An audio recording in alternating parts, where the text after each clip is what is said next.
오늘도 부활의 주님이 주시는 그 말씀에 의지하여서 우리 모두가 열매 맺는 그런 삶을 살 수 있기를 주님의 이름으로 축복합니다.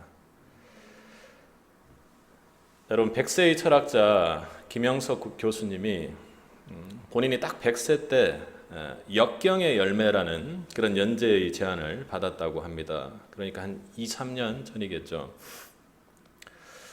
그 인터뷰의 내용의 즉슨, 그 연재의 즉슨 100세의 철학자가 바라본 삶과 신앙의 이야기를 종교신문의 인터뷰인데 독자들에게 들려달라는 것이었습니다.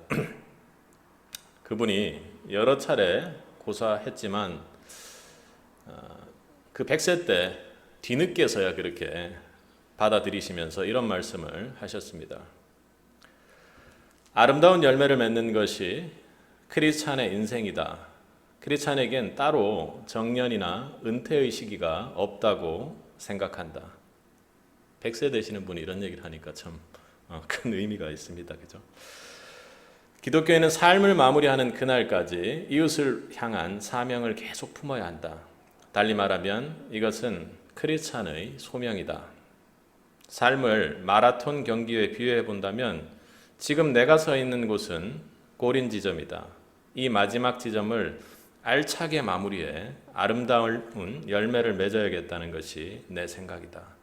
내 삶과 글이 조금이나마 한국교회 성도에게 도움이 된다면 그것만큼 보람있는 열매는 없을 것이다.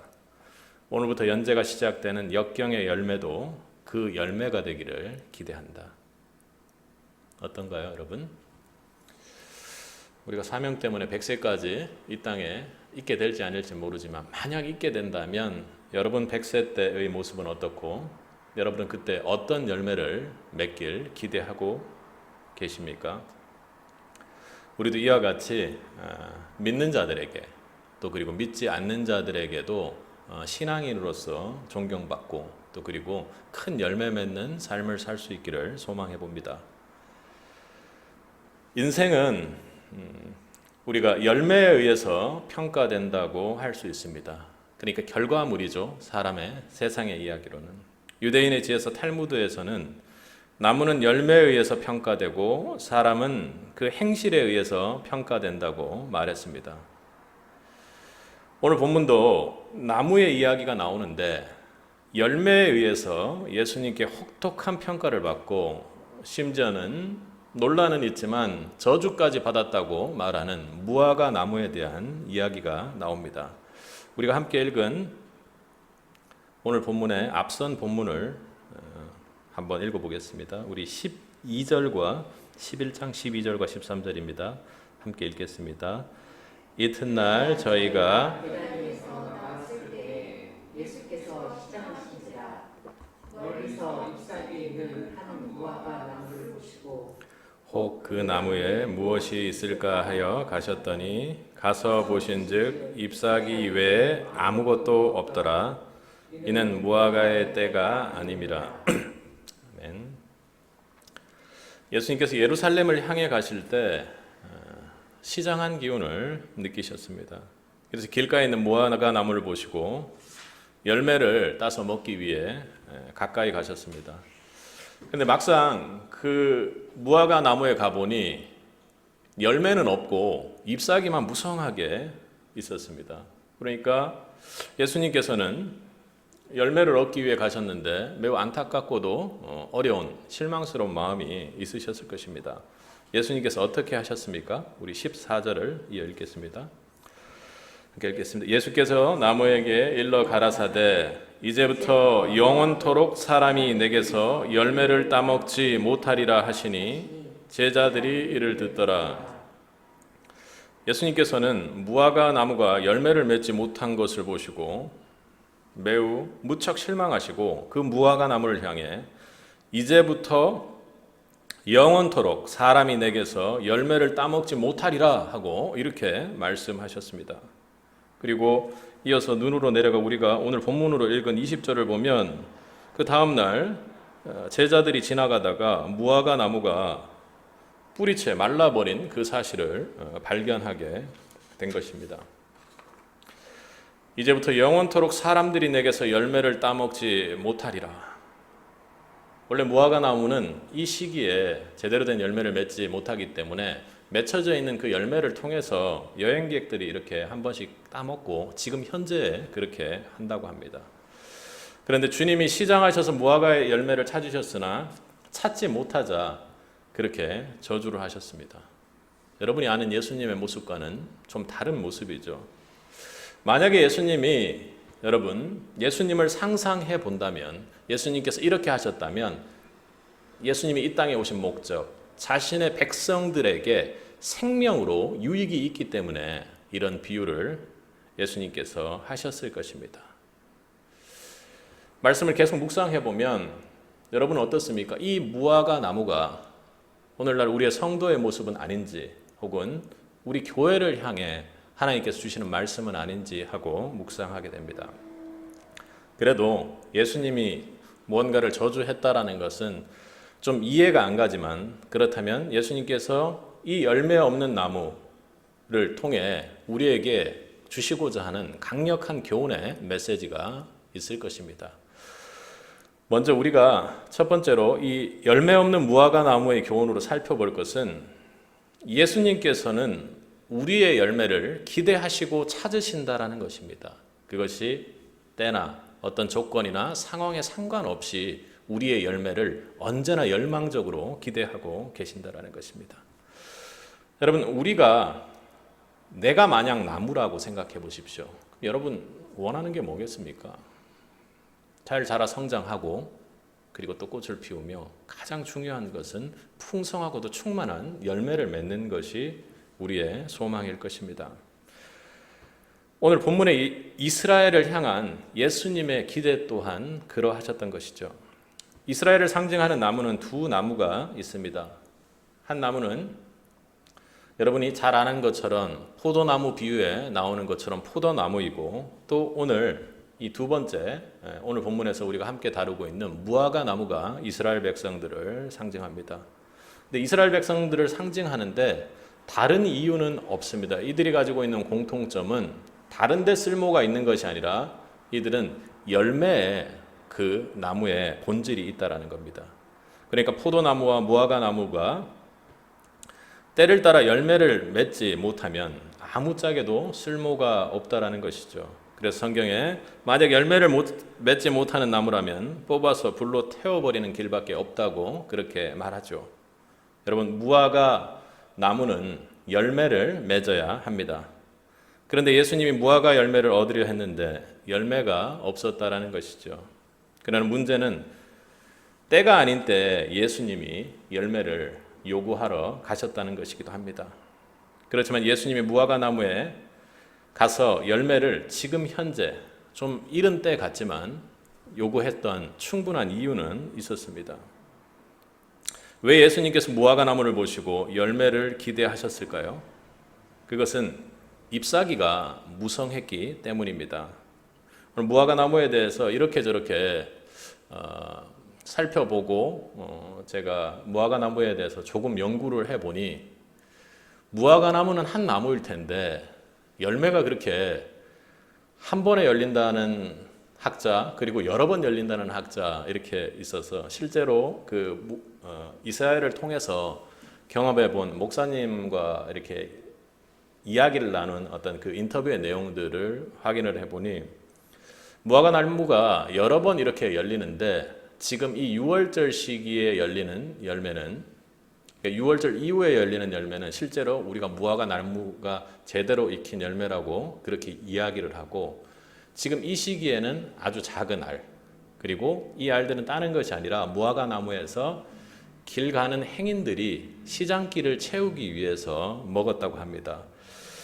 그런데 그보다 중요한 것은 그것이 제대로 된 열매냐 아니냐 이걸 떠나서 무화과 나무의 특징입니다. 그러니까 잎이 무성한 무화과 나무는 반드시 열매를 맺어야 한다는 것이죠.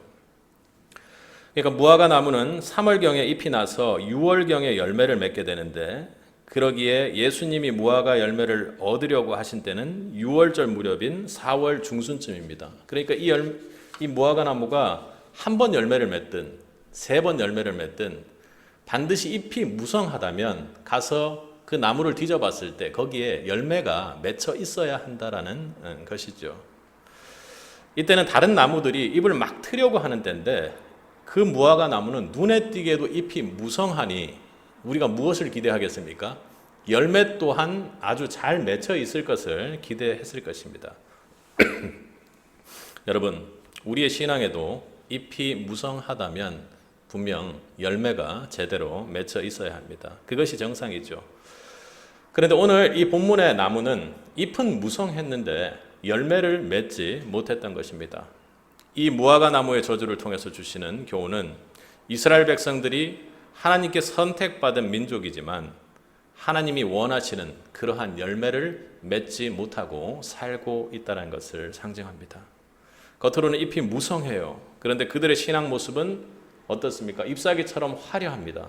그러나 정작 예수님이 원하시는 그런 열매는 맺히지 못하는 삶을 그들은 살았던 것입니다. 그들의 삶에서는 얼마나 화려하게 하나님께 예배드리는 형식을 갖추어서 예배를 했습니까? 그리고 또 기도의 형식, 외식하는 모습으로 정말로 간절하게 기도하는 그런 모습을, 형식을 갖추어서 하지 않았습니까? 그리고 그들의 율법, 말씀에 대한 순종의 모습은 어땠습니까?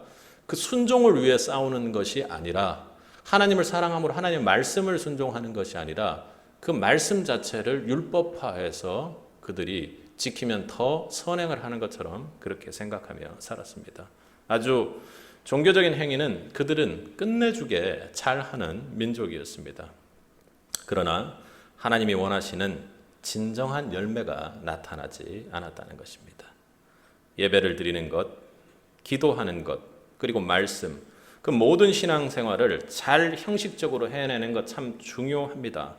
그러나 훨씬 더 중요한 것은 신앙생활 때문에 우리의 삶의 모습이 그리고 그 형식을 갖추는 그 우리 마음의 중심이 어디에 있는지가 더욱 중요한 것이죠. 예배를 드렸기 때문에 내 삶에 예배의 감동으로 인한 열매가 맺히고 있는가가 더 중요하다고 오늘 주님께서 말씀하시는 것입니다. 여러분, 부활의 주일 감동으로 예배를 드렸습니다. 매일매일 주일이 마찬가지지만 특히나 부활의 주일은 주님을 사랑하는 우리 입장에서 너무나도 감동적인 그런 예배 드렸습니다. 그런데 여러분의 삶에는 그 부활의 주일, 그 부활의 주님을 만나는 그 감동으로 어떤 변화가 있었는지요? 어떤 열매가 맺혔습니까? 혹시 신앙생활에 열매가 맺히지 않고 잎사귀만 무성한 모습이 오늘 우리의 모습은 아닌지 오늘 주님께서 본문 말씀을 통해 이야기하고 계십니다. 오늘 예수님이 우리 변함없는 삶을 보시고 혹 실망하고 계시다면 오늘 경고의 말씀으로 들을 수 있기 바랍니다. 이제 내게서 열매를 따먹지 못하리라. 그렇게 예수님께서 말씀하실 수 있다는 것을 오늘 말씀을 통해 여러분이 가슴 깊이 영적으로 감동으로 들을 수 있기를 주님의 이름으로 축복합니다. 예수님의 기대대로 열매 맺지 못하는 무화과 나무, 이것이 이스라엘 신앙의 모습입니다. 오늘 이스라엘 백성을 위한 십자가를 향해 가시는 예수님의 눈에 보이는 이스라엘 민족의 모습이 이러했던 것입니다. 얼마나 애통하고 고통스러우셨겠습니까? 무화과 나무의 본문 사이에 여러분 어떤 내용이 들어있죠? 15절부터 18절까지를 우리가 한번 쭉 그냥 읽어보도록 하겠습니다. 여러분이 잘 아는 내용이죠. 함께 읽겠습니다. 저희가 예루살렘에 들어가니라. 예수께서 성전에 들어가사 성전 안에서 예배하는 자들을 내어 쫓으시며 돈 바꾸는 자들의 상과 기부하는 자들의 의자를 불러 엎으시며 아무나 기부를 가지고 성전에 아니하시고 이에 가르치시되 기록된 바 내 집은 만민의 기도하는 집이라 칭함을 받으리라 하고 하지 않았느냐. 너희는 강도의 구려를 만들었도다 하시매 대제사장들과 서기관들이 듣고 예수를 어떻게 멸할까 하고 꾀하니 이는 무리가 다 그의 교훈을 기이 여김으로 그를 두려워함일러라. 무슨 내용입니까? 여러분이 잘 아는 소위 성전 정화 사건입니다. 예수님께서 예루살렘 성전에 들어가셔서 성전을 장사터로 만든 사람들을 다 쫓아낸 사건이죠. 예루살렘 안에서 예수님이 이스라엘 백성들을 바라보는 솔직한 마음, 깊은 곳에서 안타까움이 어떤 것인지를 잘 알게 하는 사건입니다. 그러면서 내 성전은 기도하는 집인데 강도의 구별, 장사하는 것으로 만들지 말라 하고 그렇게 말씀하시는 것이죠. 예루살렘 성전 안에서 소위 신앙의 형태조차도 제대로 유지되고 있지 않는 그런 황당한 사건들이 많이 일어났던 것이죠. 제사장들도 그리고 또 예루살렘의 거민들 가운데서도 마음속에 소위 그냥 욕심밖에 없는 것이었습니다.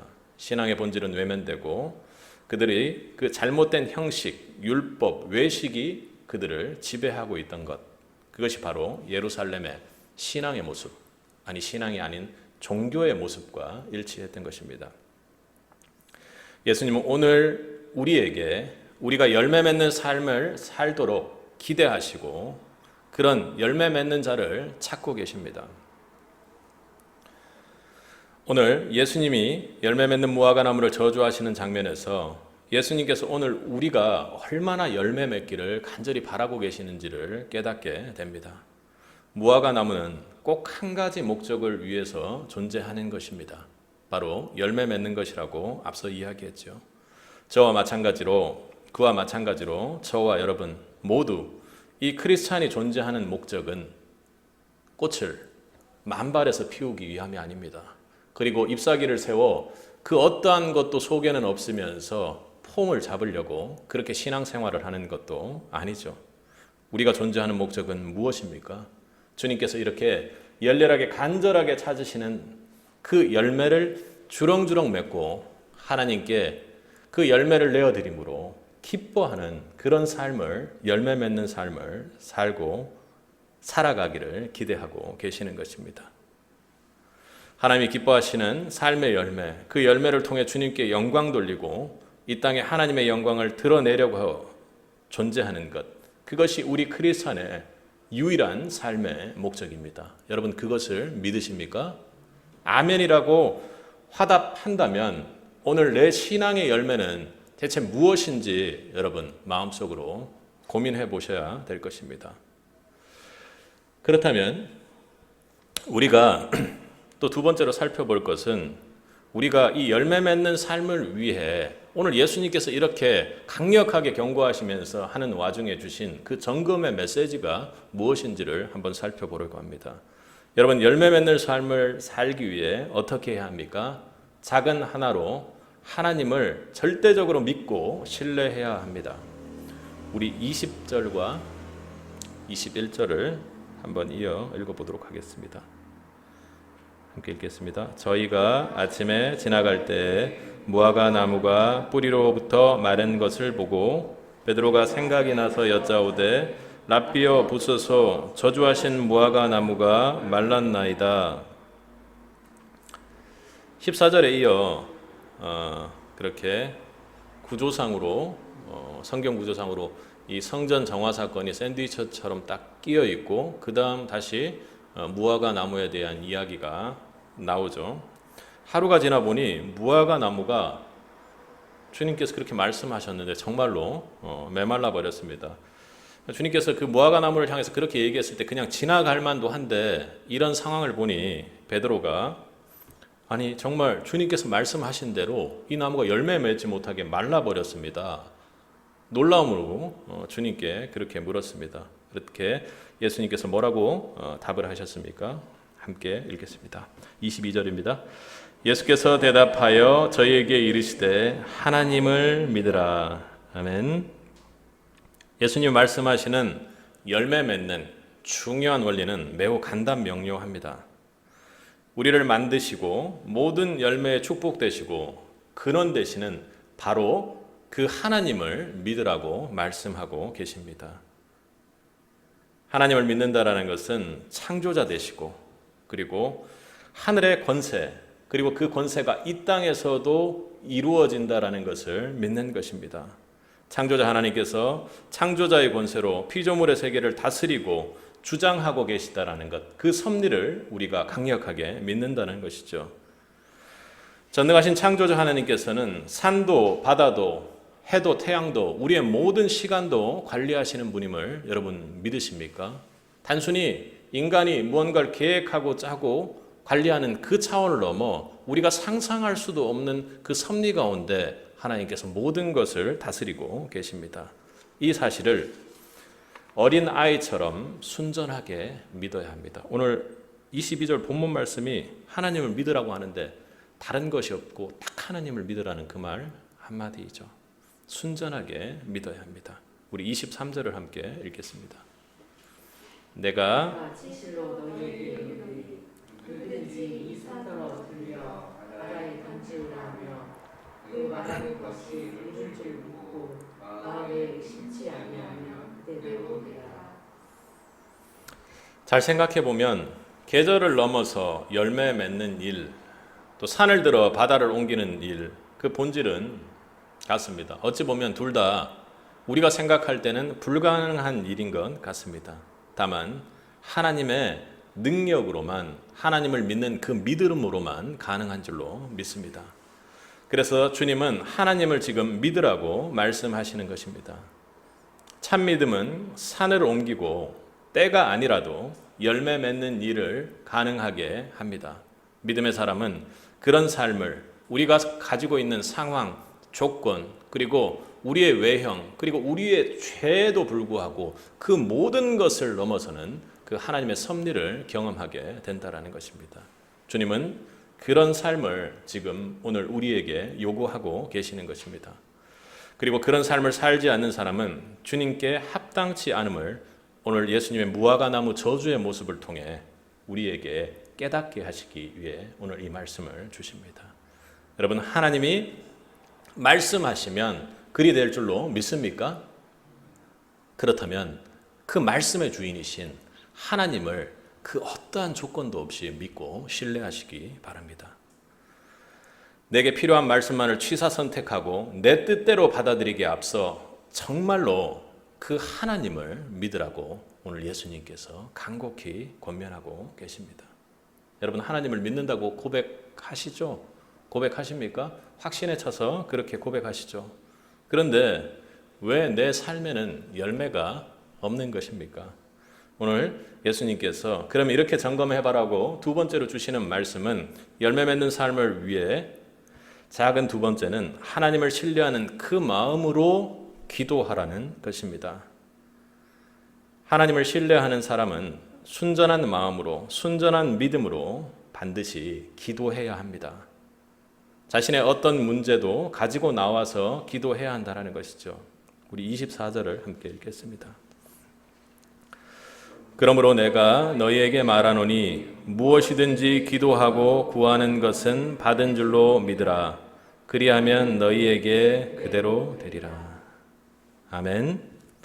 너희가 하나님을 믿는다고 고백하면서도 여전히 열매가 없다면 그것은 기도가 없기 때문이야 하고 지금 주님께서 반문하고 계시는 것이라고 생각하시면 됩니다. 살아계신 하나님이라고 고백합니다. 전능하신 하나님이라고 고백합니다. 말씀대로 이루시는 하나님이라고 고백합니다. 그렇다면 그 하나님 앞에 나와 그 고백의 믿음으로 여러분 반드시 기도하시기 바랍니다. 그런데 우리가 기도하는 척하고 또 다른 생각과 욕심만이 만약 가득 차 있다면 오늘 본문에 입만 무성하고 열매가 없는 무화과나무가 상징하는 그런 이스라엘, 그리고 주님께서 갑자기 들이닥치셔서 성전 정화 사건 하듯이 우리를 정말 갈아엎으시는 그런 상황이 생길 수도 있습니다. 예수님께서 열매 맺기를 바라는 세빛 성도들에게 그렇게 말씀하십니다. 기도하라. 의심하지 말고 구하는 것은 받은 줄 믿으라. 그리하면 너희에게 그대로 되리라. 아멘. 왜 나의 삶이 여러분 무기력해졌습니까? 왜 나의 삶에는 때론 충만이 없습니까? 그리고 내 삶에는 왜 열매가 없다는 생각이 지금 현재 내 마음속에 듭니까? 그리고 부활의 주일, 그렇게 감동적으로 예배를 한 우리에게 부활의 능력이 없는 것은 왜 그렇습니까? 그리고 내 삶이 무기력한 것, 생동력이 없는 것, 여러분 이게 코로나 때문인가요? 아니요. 우리에게 기도가 전심으로 믿음으로 드리는 기도가 사라졌기 때문입니다. 조금 줄어든 것 아닌가요? 그것이 바로 사라진 것이죠. 여러분 오늘 예수님께서 말씀하시는 믿음의 기도가, 오늘 이 본문을 통해 말씀하시는 믿음의 기도가 여러분 안에 회복되기를 축복합니다. 여러분 오늘 이 믿음으로 드리는 기도, 그렇게 엎드리는 순간 여러분의 영이 살아납니다. 생명이 회복될 것입니다. 어떠한 것도 한도 없이, 제한 없이 주님께서 충만히 여러분을 채우고도 남으시는 분입니다. 여러분 삶에 채워지지 않는 것이 여러분 무엇입니까? 오늘 예수님이 무엇이든지 채우리라고 말씀하십니다. 내 삶의 부활의 능력, 그리고 성경에서 말하는 하나님의 부요, 그 모든 것이 여러분 안에 쏟아져 부어지실 것입니다. 여러분 기도하시기 바랍니다. 여러분 더 하시기 바랍니다. 그리고 마음속에 의심치 말고 걱정 말고 받은 줄 알고 제발 구하시기 바랍니다. 그리고 여러분 안에 어떤 마음의 불신 같은 것이 있다면 아마 기도할 때 기도의 탄력을 받을 수 없을 것입니다. 이게 될까? 그렇게 하지 마시고 그 마음이 있더라도 주님 앞에 나와 여러분 기도하시기 바랍니다. 진지하게 여러분의 삶에 잎사귀에 풍성한 열매가 맺히길 주님의 이름으로 축복합니다. 그리고 세 번째로는 우리가 영적인 방해 요소를 제거해야 열매가 잘 순탄하게 맺히는 것입니다. 앞서도 잠깐 이야기를 했지만 나는 열심히 기도하려고 애를 쓰는데 기도에 응답이 없다고 그렇게 이야기하시는 분들이 많습니다. 그것은 기도의 때가 차지 않았기 때문일 수도 있고 또 하나님이 원치 않는 것을 우리가 기도하고 있을 수도 있습니다. 그런데 내가 뭔가 기도를 계속하고 있는 중인데 나에게 기도의 응답에 대한 불신들이 쌓이고 나에게는 기적, 그런 믿음들이 점점 줄어들고 기도가 오히려 더 소강 국면으로 빠져나가는 것이라면 여러분의 기도를 방해하는 요소가 무엇인지를 분명히 살펴보고 제거할 필요가 있습니다. 오늘 본문에서는 그 가장 중요한 예로 예수님께서 이웃과의 관계를 말씀하고 계십니다. 우리 25절을 함께 읽겠습니다. 서서 기도할 때에 아무 때나 형제가 있거든 용서하라. 그리하여야 하늘에 계신 너희 아버지도 너희 허물을 사하여 주시리라 하셨더라. 아멘. 너희가 기도해도 만약 어떤 열매가 없다면 그것은 누군가 너희들이 용서하지 못하는 사람이 있어서 그럴지도 모르니 그들을 용서하고 기도하라는 것입니다. 그러니까 용서하고 기도하는 것, 조금 이게 어떤 의미인지를 좀 생각을 해보면 현실적으로 우리가 신앙생활을 할 때 그렇게 생각할 수도 있는데 내가 그들을 용서하지 않은 상태에서 기도를 하는 것은 하나님과 나 사이에 그들의 용서하지 않음이 가려져 있는 것이 아니라 내가 그들을 용서하지 않는 그 죄가 하나님과의 관계에 가려져 있기 때문에 기도가 될 수가 없는 것이죠. 하나님께서 우리의 장애물을 제거해 주시기 이전에 그렇게 먼저 하나님과 교감에 방해가 되는 요소를 우리는 먼저 기도의 자리로 나와 제거해야 합니다. 하나님께 믿음의 기도를 드리기 전에 우리가 먼저 해야 할 일은 하나님과 교감하는 데 방해가 되는 영적 방해 요소를 제거해야 한다는 것이죠. 우리가 실제 신앙생활을 해보면 내가 가지고 있는 오랜 습관, 그리고 내가 어릴 적 받았던 그런 상처들, 그리고 지금 현재도 받고 있는 영적, 육적인 스트레스들, 그 모든 것들을 제거해야 된다고 생각하고 무언가 기도가 막혀 있다면 그 부분들을 기도 속에서 찾고 여러분들이 쏟아내야 한다는 것이죠. 그리고 하나님께 온전히 은혜를 베풀어 달라고, 또 그리고 그 주님의 사랑 안에서 모든 것이 치유되어 나아갈 때 여러분의 기도는 뚫리게 될 것입니다. 내 안에 주님과의 그 교통을 방해하는 그 모든 것들을 제거해야 합니다. 내가 이웃들을 용서할 때 하나님께서는 우리의 그 어려움을 생각하시고 그리고 우리에게 가려져 있던 그 죄들이 걷어질 수 있도록 기도의 파이프가 뚫릴 수 있도록 그렇게 해주시는 것이죠. 사실은 사랑하는 사람, 이 용서라는 것이 가까운 사람에게의 상처, 그리고 가까운 사람으로부터 받는 고통, 그런 것들은 아주 구조적이고 우리가 벗어날 수 없는 상황이기 때문에 그냥 그렇게 두고 살지 하고 그렇게 살아버리는데, 그렇게 할 것이 아니라 우리가 기도의 자리에 나와서 주님, 저 사람이 나의 고통을 주지만, 저 사람이 내 신앙생활도 내 삶 자체에서도 너무나도 힘든 일을 만들어 주지만, 주님, 저 사람을 용서합니다. 그리고 저 사람을 내가 복수하려고 하지 않으니 주님께서 해결해 주십시오. 그리고 용서할 수 없는 마음, 내가 저 사람에게 상처받았지만, 도저히 정말 어떻게 할 수 없는 상처를 받았지만 사랑했기 때문에, 그리고 가깝기 때문에 받는 상처가 훨씬 더 큰 것 아닙니까? 그렇지만 주님, 용서합니다. 제발 저 좀 도와주십시오 하고, 이건 영적으로 생존의 문제지 단순히 그냥 우리가 용서해 주세요 이렇게 하고 사실은 끝날 것이 아닙니다. 그렇게 끝날 것 같으면 아예 기도의 대상도 되지 않았겠죠. 그렇게 기도하기 시작하면 막혀있던 하늘문이 여러분 열릴 것입니다. 하나님과의 관계가 닫혔던 관계가 회복되고 더 큰 은혜가 폭포수처럼 쏟아지는 것이 여러분 영적으로 체험될 것입니다. 이것이 기간적으로 좀 길어질지라도 여러분 반드시 포기하지 말고 기도하셔야 합니다. 그리하여 여러분이 믿음으로 드리는 기도가 하늘에 상달되어 즉시 그 능력을 발휘하고 주의 능력이 여러분 가운데 함께하게 될 것입니다.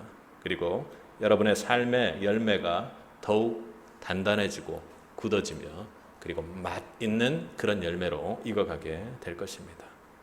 서서 기도할 때 아무에게나 혐의가 있거든 용서하라.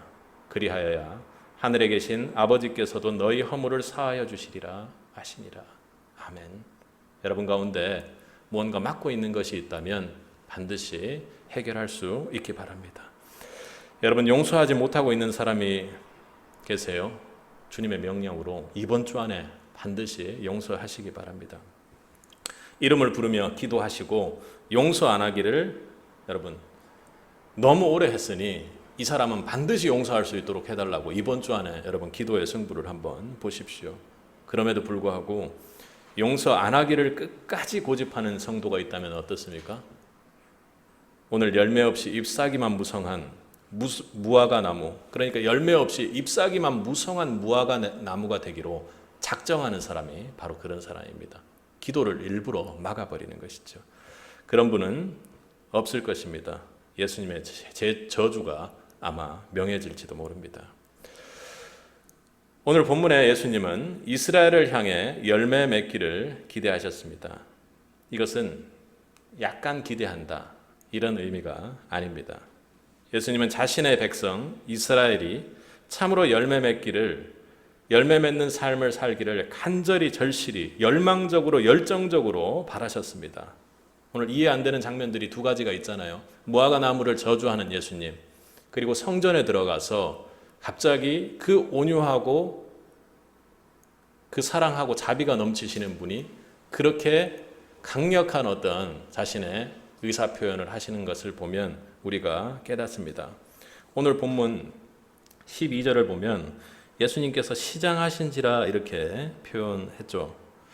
어찌 보면 배가 고픈 그런 인간의 육신적인 배고픔이 분명히 있으셨을 것입니다. 그런데 그 원어를 살펴보면 단순히 육신적인 배고픔만을 말씀하는 것이 아닙니다.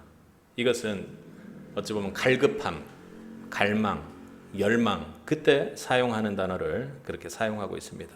그러니까 예수님께서는 열정적으로 그렇게 열매를 기대하고 계신다라는 것입니다. 그리고 그분의 지금 모습은 어떻습니까?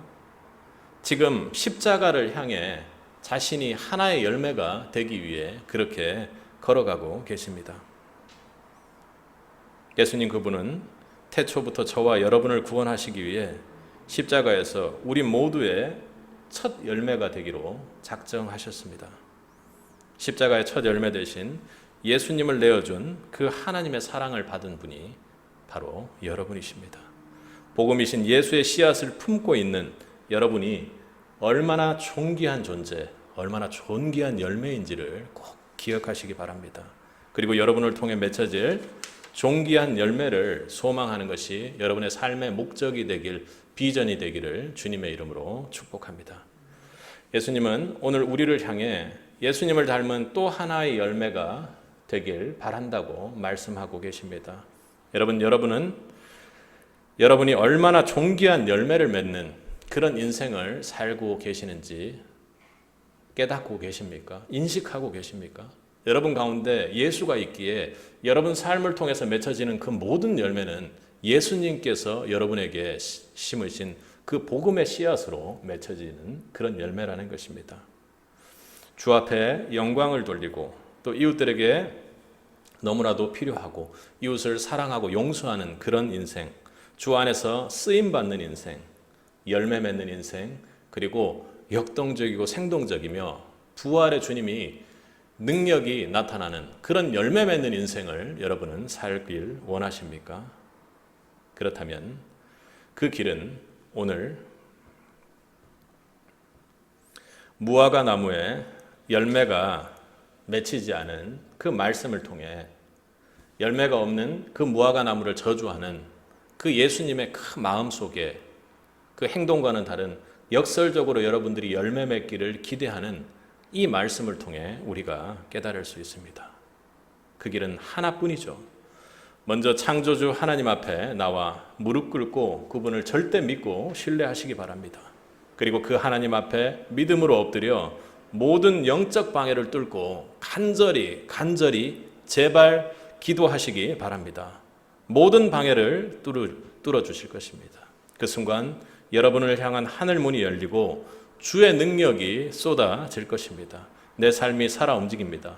그것은 단지 이 세상의 축복의 열매만을 말하는 것이 아니라 여러분 가운데 정말로 진정으로 예수님이 갈망하고 열망하는 예수 닮은 그런 정말로 존귀하고 소중한 그런 열매들이 맺힐 것입니다. 만약 내 인생이 열매 맺지 못하는 잎만 무성한 나무라면 주님은 내 인생의 나무 앞에 오면서 오늘 본문의 말씀처럼 이렇게 말씀하시지 않겠습니까? 이제부터 영원토록 사람이 내게서 열매를 따먹지 못하리라. 너는 네 삶의 목적을 잃었다 하고 말입니다. 주님의 이 경고의 말씀을 우리 세빗의 말씀으로 받을 수 있기를 바랍니다. 우리 모두가 오늘 말씀을 통해 열매 맺는 존귀한 인생을 향해 새롭게 태어나는 한 주가 되기를 주님의 이름으로 간절히 축원합니다.